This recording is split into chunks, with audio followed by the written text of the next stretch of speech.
So I recently went to Bali to answer one question. Can you create camera-like cinematic videos using the new iPhone 17 Pro? And the answer? Yes, definitely yes.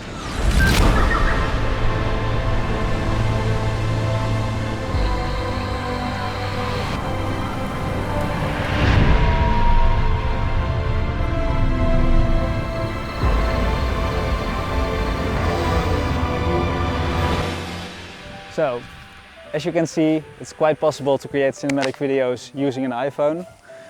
In this video, I'll be showing you exactly how you can do it as well. I'll be covering things like the gear you need, how you shoot it, and also how you edit it. So yeah, let's get started.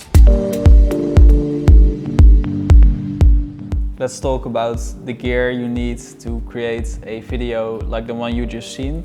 I shot that video in Bali and I really went all out to create the best cinematic video possible. And the gear that I'm going to cover right now is not all essential, but if you really want to get those next level results, I recommend using these things. Now this is what I would normally need to shoot a video like this, but if you were to use an iPhone, this is actually the only stuff that you would need. The most essential one is of course the iPhone 17 Pro, or if you don't have an iPhone 17 Pro, a iPhone 16 or 15 will also do, as long as it shoots in ProRes Log. Secondly, you need a case that attaches a ND filter.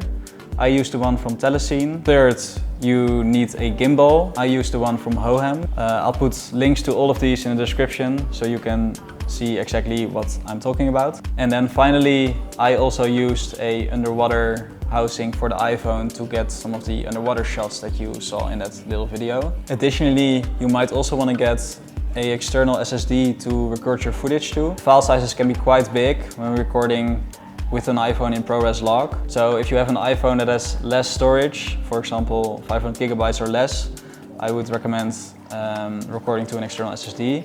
I got the 1 terabyte version and that one worked just fine. Alright, let's continue with the settings. I use the Blackmagic Camera app because it gives you full control over all the settings that you might want to change. You can manually adjust things like white balance, shutter speed, frame rate, plus it lets you shoot in the right codec. When we dive into the settings inside of the Blackmagic Camera app, you will want to select ProRes 422 for your codec. I chose to use ProRes 422 HQ because I wanted to get the absolute most out of my ProRes footage. I wanted to grade it just like I do with my cameras, so that's why I decided to go for that one. It has a pretty big file size, so you could also consider going down a bit, for example to the regular 422 profile or the lower one. And if you have very little storage and you're not recording to external SSD, you could even drop down to the H.265 codec. The file sizes for this one are way less and you'll still get very good results. For your color profile you have to pick Apple Lock 2 if you're shooting on the iPhone 17 Pro, and you have to pick Apple Lock if you're shooting on the iPhone 15 or 16 Pro. This is very important. If you don't do this, you won't be able to color grade it as well, so make sure you select this one. And then finally, the most important setting when shooting is to have your shutter angle locked at 180 degrees.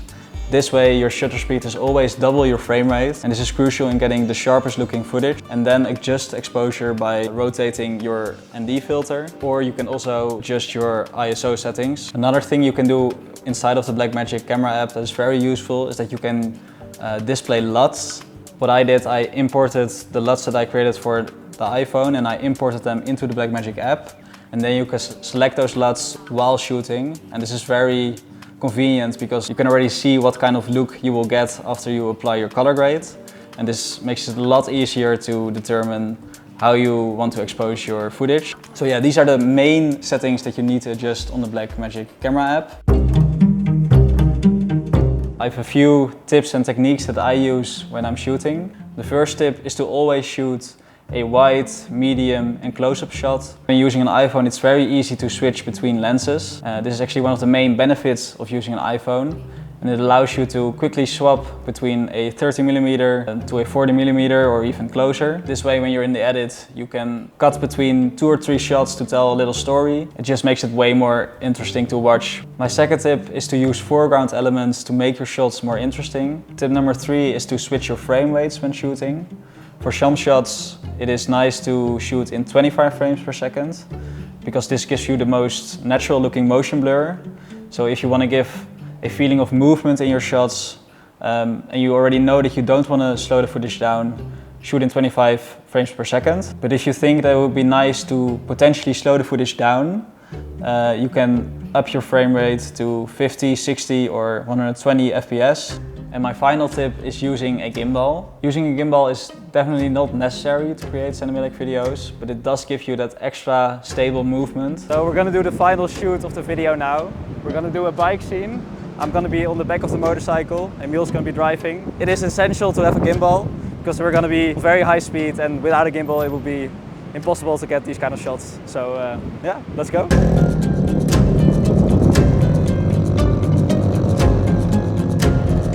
Especially when you're moving, when you're following somebody who's running, you just need a gimbal to get that extra smooth footage.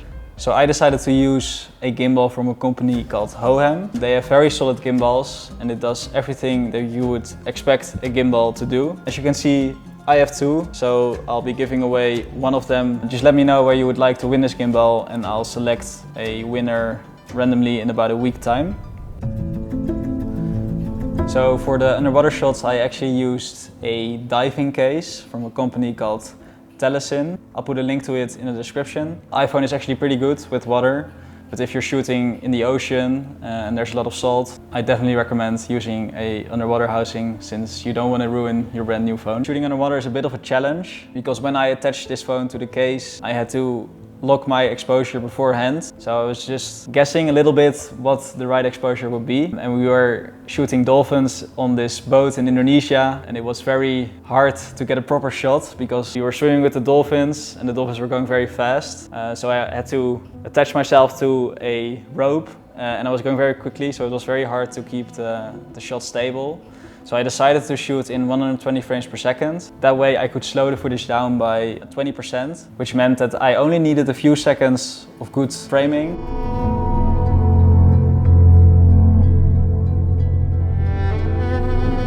It was also hard to control the focus when I was underwater. Yeah, you basically just have to pray that your focus is right.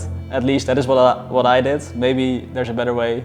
If you know a better way, please tell me in the comments, because next time I really want to get every shot in focus. I use a few techniques to make my videos more interesting. First one is sound design. Sound design is very important to bring your scenes to life. Without sound, a video is very dull. Look at this part of the video without sound design.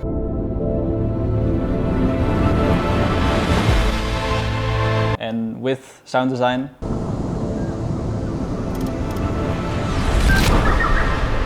And as you can see, it's a world of difference. Sometimes I layer over 10 to 20 sound effects for just a few seconds of video. There are a lot of great places to get sound effects from. There are a lot of great sound effects packs out there, but there's also tools like Artlist that has a very big database of sound effects. Especially for ambient sound effects, they're very nice. So any sounds of waves or dolphins or nature, trees, whatever, I always get those from Artlist. Secondly, when editing, it's really nice to add some contrast to your video. You can do this by building up the speed in your edit and then drastically reducing the speed. I did this a couple of times in the video where I do some very quick cuts in my edit and I add a riser sound effect, and then after that I would leave one shot for a little longer so you can really register the image and you can slow down a bit before I continue the pacing in the edit again to a faster tempo.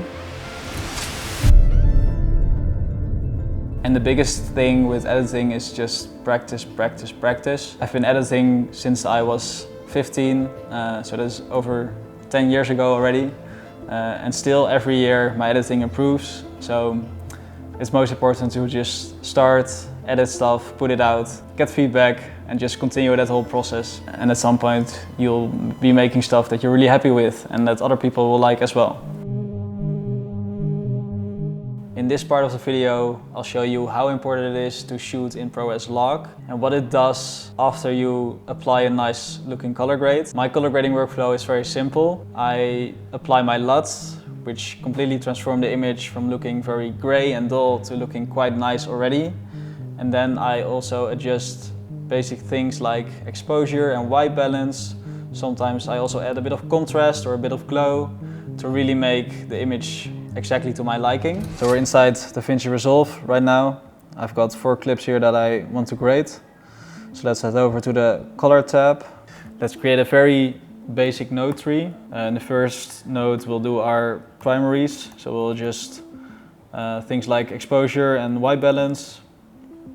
And then in the second node we'll do the LUT. So I got my LUTs imported right here within the iPhone Cinema LUTs folder. And here you can see the 3 variations that I have. For this clip I think the standard LUT will work the best. So I'll apply that to the current node. And as you can see, there's a big difference already. It looks honestly quite good. If I would want to, I could adjust the exposure slightly, make it a bit more bright. But honestly, it's already quite good. So let's see what it looks like on the other clips. This is a clip of a bike scene during sunset. So let's do the same thing. Let's add our LUT to the second node. For this scene, a warm look would look really well. So we're gonna apply the warm LUT. As you can see, it looks completely different already. Same for this clip. I think the warm LUT would look really well. Yeah, beautiful. I don't think we have to change anything to this one. It already looks very good. And then for our final clip, I have a clip from Hong Kong. I shot mostly during the night here, so I wanted to create a look that worked really well during nighttime. And I really like to have some blue tints in my shadows. So I created this blue look. And it looks just, yeah, it looks really good. Not much need to change here. We can make it a bit more bright.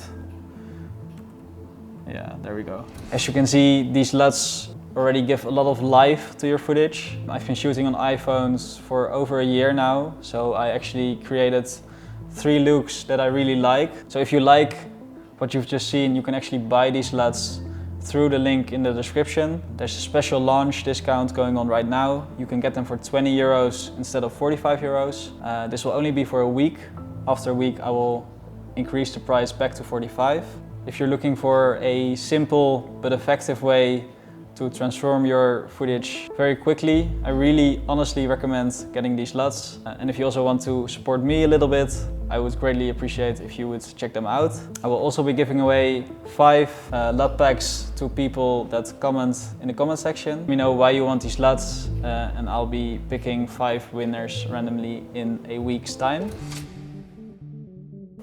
How good is the iPhone 17 Pro compared to a cinema camera like the FX3, for example? I think it's really pretty damn good. I think it gets quite close to a cinema camera if you know how to use it well. If you follow the steps from this video, I think you can get very good results. The main pro for me is the easiness of using an iPhone. It's lightweight, it's compact, it fits in your pocket. There's no need to carry a heavy camera bag around. It's also very easy to switch between different focal lengths. You can do it very quickly with the switch of a button, and there's no need to swap big and heavy lenses like you have to do with your camera. It also doesn't draw attention in public, especially when you're shooting in a city or in a place with a lot of people. It is nice to be able to not draw all of the attention.